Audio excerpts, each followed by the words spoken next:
कोई भी इमेज या कोई भी चीज़ जो है वो आपकी डिफरेंट लेयर्स पर क्रिएट होती है। यहाँ पर आपको लेयर का एक पैनल मिल जाएगा, यानी मैं कोई टेक्स्ट लिखूंगा तो वो एक अलग लेयर पर होगा, कोई और इमेज लेके आऊँगा तो वो एक अलग लेयर पर होगी। फोटोशॉप बेस्ड करता है लेयर पर। आज हमारा टूल है जी, इसको बोलते हैं मार्की टूल।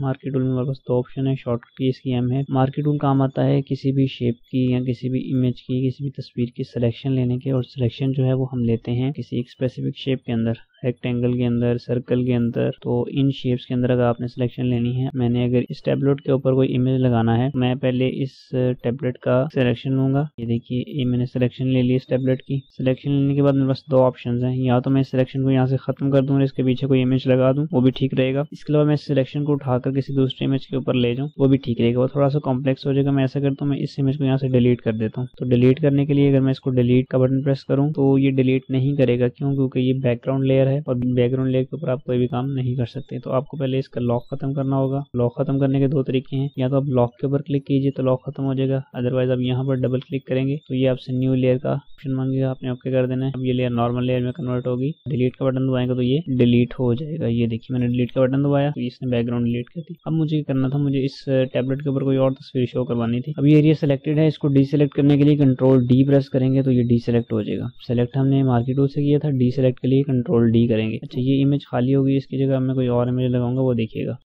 ये इमेज अब मुझे उस टैबलेट की जगह पर लगानी है। पहले इसका लॉक खत्म कर लूंगा।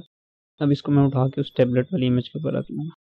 अब वो इमेज देखिए ऊपर आ गया और वो नीचे। लेयर्स यही काम करती हैं, पर जो भी इमेज होगी वही यहाँ पर नजर आएगी और जो नीचे होगी वो नजर नहीं आएगी। तो आपने इसको उठा के नीचे ले आना है। ये नीचे आ गया और ये देखिए, अपनी मर्जी से इसको सिलेक्ट कर सकते हैं जो भी आप व्यू अपने टैबलेट पर दिखाना चाह रहे हैं। अगर आप इस इमेज को छोटा करना चाहते हैं तो कंट्रोल टी प्रेस कीजिए। यहाँ फिर कल आपको बताया था कि आप यहाँ से मूव टूल के ऑप्शन में जाकर शो ट्रांसफॉर्म के बटन पर क्लिक करेंगे तो जो भी लेयर सिलेक्टेड होगी उसकी जो है वो ट्रांसफॉर्मेशन के आपको ऑप्शन यहाँ पर मिल जाएंगे। इसका जितना भी साइज आपको स्क्रीन पे शो करना है वो आप इजीली कर सकते हैं। देखिए, मैं इमेज को छोटा करता हुआ जा रहा हूँ। इमेज इतना छोटा हो गया, मुझे थोड़ा सा बड़ा कर लेना है क्योंकि मुझे पूरे टैबलेट में दिखाना है। ये देखिए, अब मैं लेट्स से ये वाला पार्ट दिखाना चाहता था टैबलेट में, मैंने इजीली इस पार्ट को सामने रख लिया। इसको मैं ऑफ कर देता हूँ, ये कुछ बेहतर नहीं लगता। तो मैं इजीली इसको जो है वो किसी भी शेप पर कन्वर्ट कर सकता हूँ। अब मैंने ये विंडो के साथ करना है। आप डिफरेंट चीज़ें क्रिएट कर सकते हैं। मैं सिर्फ आपको एक टच दे रहा हूँ कि आप इससे ये काम कर सकते हैं। मैंने विंडो की सिलेक्शन ली है तो इमेज ओपन करने के लिए आपको मैंने पहली क्लास में बताया था कि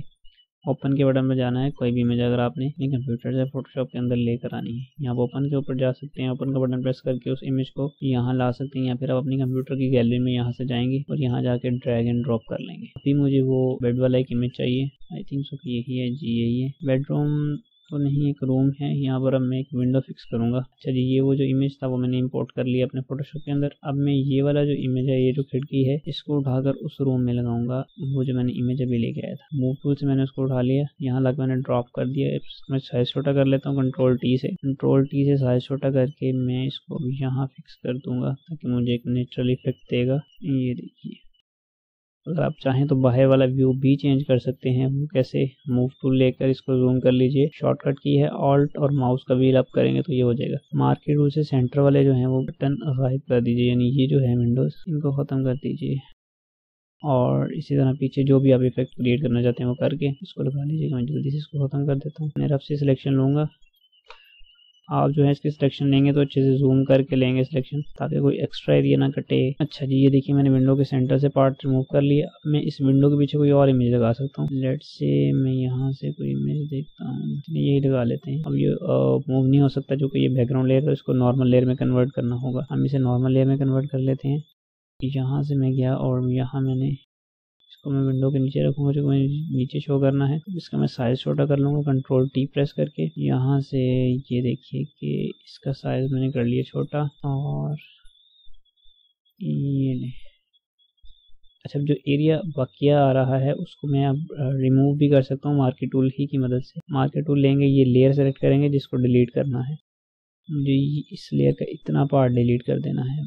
बस डिलीट का बटन प्रेस करेंगे तो ये डिलीट हो जाएगा। इस तरह से आप इजीली जो है वो मार्की टूल का इस्तेमाल करते हुए अपने डिफरेंट ऑब्जेक्ट्स को डिफरेंट जगह से उठाकर कहीं भी प्लेस करना चाहें तो आप इजीली प्लेस कर सकते हैं, और कोई काटना चाहते हैं तो वो भी आप इजीली काट सकते हैं। तो ये था हमारे पास मार्की टूल। इसी तरह अगर कोई सर्कल में इमेज है तो आप उसको सर्कल को भी यूज कर सकते हैं इस तरह से इजीली। ये पार्ट फिर काट के आप कहीं भी लेके जाना चाहें लेके जा सकते हैं। तो आज हमने सीखा मार्की टूल का यूज, मार्की टूल को किस तरह यूज करना है और कहाँ कहाँ ये काम आता है।